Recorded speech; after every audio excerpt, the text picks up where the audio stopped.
नमस्कार भाई लोग। देखिए, बिना बकवास किए सीधे हम लोग अपने काम की बात पे आते हैं। देखिए, करंट अफेयर में यदि आप नियुक्ति पढ़ते होंगे किसी भी संस्थान का, अगर आप प्रमुख याद करते होंगे, याद तो कर लेते होंगे लेकिन उसको बहुत आसानी से भूल भी जाते होंगे और अगले दिन आपको पता भी नहीं चलता होगा कि आपने क्या पढ़ा है क्या नहीं पढ़ा है। तो इस वीडियो में हम लोग जो है शिक्षण संस्थानों के प्रमुख देखने वाले हैं कि बहुत यूजीसी जैसे है तो उसके अध्यक्ष कौन है, उसके कुलाधिपति कौन है, ये सभी चीज़। और सबसे बड़ी बात इस वीडियो की ये है कि इसमें जो हम लोग सब कुछ पढ़ने वाले हैं ट्रिक के माध्यम से, और ट्रिक ऐसा जो कि जीवन भर ना भूल पाओगे। ये बात बिल्कुल सही है। आपको भी मजाक लग रहा है लेकिन इस वीडियो के अंत तक बने रहिएगा, आपको स्वयं पता चल जाएगा कि ये मजाक नहीं, ये बिल्कुल सही है। और ये वीडियो जो है आपके रेलवे, CHSL या फिर NTPC, CGL और किसी भी स्टेट पुलिस के अगर आप एग्ज़ाम की तैयारी करते हैं तो सभी के लिए ये वीडियो काफ़ी बेनिफिशियल होने वाला है। और इस वीडियो में हम लोग जो है स्पीडी के बुक को फॉलो करने वाले हैं। आपको भी पता होगा कि स्पीडी करंट अफेयर के लिए सबसे बेस्ट बुक है। यदि आपको ये नहीं सोच पा रहे हैं कि किस बुक को फॉलो करें, तो मैं आपको बता दे रहा हूँ कि आप स्पीडी बुक को आंख मूंद करके फॉलो कर लीजिए, क्योंकि मैंने भी इसके बारे में बहुत सारे लोगों से मिला है, बहुत सारे लोगों से पूछा है, तो उन्होंने यही बताया कि उन्होंने भी एडिटोरिया हो गया या फिर प्लेटफॉर्म, बहुत सारे बुक को उन्होंने फॉलो किया, लेकिन सबसे बेस्ट उसको जो है स्पीडी ही लगा। और ये नीचे में भी लिखा हुआ अकादमिक संस्थाओं के प्रमुख। तो चलिए हम लोग शुरू करते हैं वीडियो को।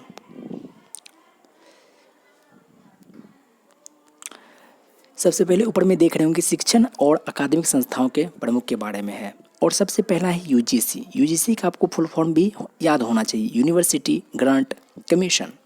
University grant commission. अब इसको याद कैसे रखेंगे, तो जी बीच में नज़र आ रहा होगा, जी से जे, जी से बन जाएगा जे और जगदीश कुमार।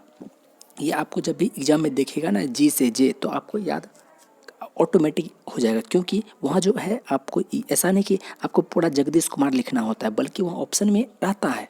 तो जैसे ही आप देखेंगे आपको आपके दिमाग में क्लिक कर जाएगा, अरे ये तो वही आंसर है। यूजीसी में जी से बन गया जगदीश कुमार। अगला है इग्नू। इग्नू का फुल फॉर्म क्या होता है, Indira Gandhi national open university. अब इसको याद कैसे रखेंगे, पहले बात देख लीजिए कि इसके कुलाधिपति कौन है, तो नागेश्वर राव है। अब इसको याद कैसे रखेंगे, देखिए इंदिरा गांधी को नाग ने डस लिया। इंदिरा गांधी को क्या हुआ कि नाग ने डस लिया और वो ईश्वर के पास चली गई, एकदम ओपन तरीके से। जिस तरह से इन्होंने ओपन यूनिवर्सिटी खोला था कि जिसमें कोई भी आके एडमिशन ले सकता है, उसी तरह से नाग ने काट करके इसको ईश्वर के पास पहुंचा दिया। अगला है दिल्ली यूनिवर्सिटी। दिल्ली यूनिवर्सिटी आप भी जानते होंगे कि इसको जो है DU खास करके बोला जाता है। DU य से क्या बन जाएगा, योगेश कुमार। अभी आपको लग रहा है कि ये क्या चल रहा है, आप वीडियो के अंत तक बने रहिए, दोबारा रिवीजन करवाएंगे, आपको स्वयं पता चल जाएगा। अगला है JNU जवाहरलाल नेहरू यूनिवर्सिटी। अब देखिए जवाहरलाल नेहरू का नाम आप भी सुनेंगे, पंडित जवाहरलाल नेहरू, तो पंडित से हो गया लास्ट वाला पंडित। और आपको भी पता होगा कि जवाहरलाल नेहरू का जो समाधि स्थल है उसको क्या बोलते हैं, शांतिवन। तो शांतिवन से शांति श्री हो जाएगा। और अभी देखिए जवाहरलाल नेहरू ने भले ही आज़ादी के बाद भारत को बहुत ही ज़्यादा सुधारने का प्रयास रहा, सफल प्रयास रहा उनका, लेकिन अब जो है उन पर बिल्कुल ही धूल पड़ चुका है। तो देखिए इसमें तो सारा का सारा ट्रिक निकल गया। अगले सवाल पर हम लोग आगे बढ़ते हैं। अगला सवाल है BHU के बारे में, यानी कि बनारस हिंदू यूनिवर्सिटी।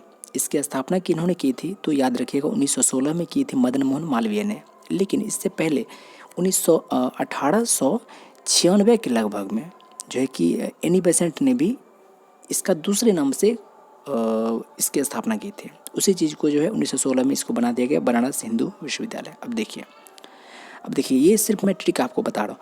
बनारस का जो हिंदू है ना वो राक्षस हो गया है। आप सुनते होंगे, गांव के लोग होंगे ना तो समझते होंगे राक्षस का मतलब राक्षस होता है। बनारस का जो हिंदू है ना वो राक्षस हो चुका है, वो भटक गया है। बनारस का हिंदू जो है वो क्या हो गया है, राक्षस हो गया है और वो भटक गया है। ये हो गया। अगला है नालंदा यूनिवर्सिटी। जब भी नालंदा यूनिवर्सिटी के बारे में आप सुनते होंगे तो आपको ये याद आ जाता होगा कि इसकी स्थापना कुमार गुप्त ने की थी, लेकिन इसको जो है बख्तियार खिलजी ने इसको पूरी तहस नहस करके जला दिया इसको। ठीक है, मुस्लिम शासक ही था। देखिए नालंदा यूनिवर्सिटी का एक न एक दिन देखना विजय जरूर होगा। एक दिन फिर से नालंदा यूनिवर्सिटी का जय जयकार होगा, जैसे विजय हो जाएगा। ठीक है। और फिर है, ये है कुलाधिपति, और अगला है कुलपति। अब कुलपति क्या बोलता है, सुनो ना, ऐसा कुछ नहीं होने वाला। इसका कुलाधिपति क्या बोलता है, जो हेड है वो बोलता है कि देखना, एक दिन नालंदा का फिर से जय जयकार होगा, नालंदा का फिर से जय होगा, यानी कि विजय होगा। ये भटक गया है लोग जरूर, लेकिन फिर से इसका विजय होगा।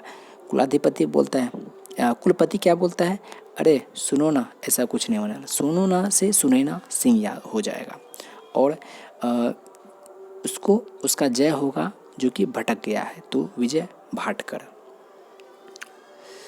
और यहाँ बनारस हिंदू विश्वविद्यालय का कौन है, तो राकस हो गया है और वो भटक गया है, तो राकेश भटनागर। और उसके बाद यहाँ जो है आपको जेएनयू जो है, जेएनयू का कौन है, तो जवाहरलाल नेहरू, यानी कि पंडित शांतिश्री धूलपुरी पंडित। फिर है आपका DU, Delhi university, DU, you से हो जाएगा योगेश सिंह। उसके बाद इंदिरा गांधी को क्या हुआ, इंदिरा गांधी को नाग ने डस लिया, इंदिरा गांधी को क्या हुआ, नाग ने डस लिया और वो ईश्वर के पास चली गई, तो नागेश्वर राव। और फिर उसके बाद क्या है, तो यूजीसी, जी से हो जाएगा जगदीश कुमार।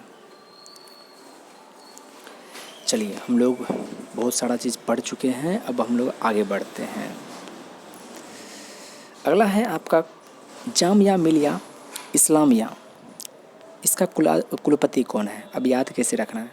देखिए, जब भी वो मिलता है वो इस्लाम की बारे में बात करता है, जब भी मिलता है अक्सर इस्लाम के बारे में बात करता है, जब भी मिलता है अक्सर इस्लाम के बारे में बात करता है। कौन, नज़मा अख्तर। ठीक है, अक्सर से हो जाएगा अख्तर, और नज़मा अख्तर इसके हैं कुलपति। अगला है एनसीईआरटी। एनसीईआरटी का आपको फुल फॉर्म भी याद होना चाहिए, national council for educational research training. आपको फुल फॉर्म भी पूछ सकता है। देखिए, यदि आप भविष्य में कभी बीपीएससी के बारे में बीपीएससी की तैयारी करने के बारे में सोचते हैं, या फिर यूपीएससी की तैयारी करने के बारे में सोचते होंगे, तो आपको एनसीईआरटी कहा जाता होगा पढ़ने के लिए। यहाँ तक कि अगर आप जनरल कंपटीशन की भी तैयारी करते हैं तो आपको कहा जाता होगा कि एनसीईआरटी पढ़ने के लिए। लेकिन एनसीईआरटी का शक्ल देखते ही आपका दिमाग खराब हो जाता है, नहीं होता है लेकिन फिर भी ठीक है, शक्ल देख करके आपका दिमाग खराब हो जाता है। सकलानी, शकल से सकलानी, यानी दिनेश प्रसाद सकलानी। उसके बाद है सीबीएसई। सीबीएसई का फुल फॉर्म क्या होता है, central board of secondary education, central board of secondary education. इसके अब अध्यक्ष कौन है, तो वो है विनीत जोशी। अब जोशी कैसे याद रखेंगे, सीबीएसई, सीबीएसई का जैसे ही नाम आता है ना, तो लोग जोश से भर जाते हैं। वो लोग सोचते हैं अरे वाह, सीबीएसई में पढ़ता है बच्चा, वाह, जोश में भर जाता है। अब देखिए, एक बात मैं आपको बतलाने वाला हूँ, संगीत नाटक अकादमी, ये है संगीत नाटक अकादमी। इसकी स्थापना होती है 1953 में। ठीक है, और ये संगीत नाटक अकादमी साहित्य अकादमी की स्थापना करता है कब, तो याद रखिएगा 1954 में। और यही संगीत नाटक अकादमी के द्वारा ही ललित कला अकादमी की भी स्थापना होती है कब, तो 1954 में। ठीक, ये तो था आपके लिए जानकारी, जीके का है ये, और बहुत इंपॉर्टेंट ये पूछा जाता है कि संगीत नाटक अकादमी की स्थापना कब हुई थी, 1953 में। साहित्य अकादमी की कब हुई थी, 1954 में। और ललित कला अकादमी की स्थापना 1954 में। याद कैसे रखेंगे। अब शुरू होता है आपको संगीत नाटक अकादमी से, तो संगीत नाटक दोनों साथ में शेखर से नहीं होगा। ठीक है, संगीत नाटक अकादमी अकेले शेखर से कवर नहीं होगा, उत्तम है कि उसकी सहायता की जाए। ठीक है, संगीत, फिर से मैं आपको बता रहा हूँ, संगीत और नाटक दोनों शेखर से नहीं हो पाएगा, शेखर से कवर नहीं हो पाएगा, उत्तम है कि उसकी मदद की जाए। तो सबसे पहला कौन सा है, संगीत नाटक अकादमी, उसके बाद साहित्य अकादमी, और फिर हो जाएगा ललित कला अकादमी। तो आशा करते हैं कि आपको ये पूरा चीज़ समझ में आ गया होगा। देखिए अब मैं आपको इसका रिवीजन करके दिखा रहा हूँ और आपको देखिएगा रिवीजन करने के बाद आप बस इसका रिवीजन करने के बाद बस एक बार बढ़िया से कान में हेडफोन लगा लीजिएगा और फिर बुक को सिर्फ देखिएगा। आपको उसके बाद जीवन में भूलिएगा ही नहीं। यूजीसी आपको फुल फॉर्म याद होना चाहिए, यूनिवर्सिटी ग्रांट कमीशन। जी से क्या होता है, जगदीश कुमार। फिर है इंदिरा गांधी को नाग ने डस लिया और उसको ईश्वर के पास पहुंचा दिया, नागेश्वर राव, इग्नू। फिर है डी यू यानी कि दिल्ली यूनिवर्सिटी, डी यू से हो जाएगा आपका यू से योगेश कुमार। फिर जवाहरलाल नेहरू का नाम जब आता होगा तो पंडित जवाहरलाल नेहरू, और उसका समाधि स्थल का नाम क्या है, शांतिवन। और लेकिन अब तो उस पर धूल पड़ने लगा है। अगला है बनारस हिंदू यूनिवर्सिटी। बनारस का जो हिंदू है वो राक्षस हो गया है और वो भटक गया है, तो राकेश भटनागर। अगला है नालंदा यूनिवर्सिटी। इसके कुलाधिपति कहते हैं कि इसका विजय जरूर होगा, विजय भटनागर। और इसका कुलपति क्या बोलता है, अरे सुनो ना, तो सुनैना सिंह। अगला है आपका जामिया मिलिया इस्लामिया यूनिवर्सिटी। देखिए यदि आप इसके बारे में कुछ अहमद नाम करके इनका पहले भी हजरत कुछ ऐसे कुछ नाम हुआ था, जामिया मिलिया इस्लामिया का प्रथम कुलाधिपति, तो वहाँ से भी वो भी सवाल पूछता है, इसलिए मैं आपको इसका जिक्र कर रहा हूँ। लेकिन वर्तमान में कौन है, तो कैसे मैंने बताया था, जब भी मिलता है अक्सर इस्लाम के बारे में बतलाता है, कौन, नज़मा अख्तर हो जाएगा यहाँ से। एनसीईआरटी का शकल देखते हैं ना दिमाग खराब हो जाता है, दिनेश प्रसाद सकलानी। और जैसे सीबीएसई का नाम सुनते हैं तो आदमी जोश से भर जाता है, विनीत जोशी। फिर संगीत नाटक अकादमी। संगीत और नाटक दोनों शेखर से नहीं हो पाएगा, क्या नहीं हो पाएगा, कवर नहीं हो पाएगा, कांबड़ चंद्रशेखर कांबड़ साहित्य अकादमी। और फिर ललित कला अकादमी उत्तम है कि उसकी सहायता की जाए, तो उत्तम पछरने।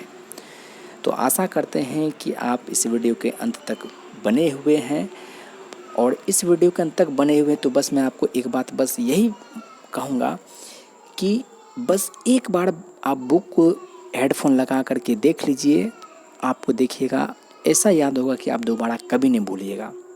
जनरली जब भी मैं भी पहले करंट अफेयर जब भी उठाता था तो मुझे लगता था कि इसको ख़त्म करना, इसको कवर करना बहुत ही मुश्किल है, उससे बढ़िया है कि शुरू ही मत करो, लेकिन एग्ज़ाम में पूछा जाता। और आज के टीसीएस पैटर्न में टीसीएस का जो पैटर्न जो चला है, इसमें करंट अफेयर खूब पूछता है, और फिर इस पर जो स्टैटिक जीके बनता है उसमें भी करंट अफेयर खूब पूछता है। याद कैसे होगा, तो याद जो है करने का बस एक यही तरीका है कि बस आप ट्रिक बनाएं, और ट्रिक कैसे बनाएं वो मैं आपको बताऊंगा। अंत तक बने रहने के लिए बहुत बहुत धन्यवाद, शुक्रिया।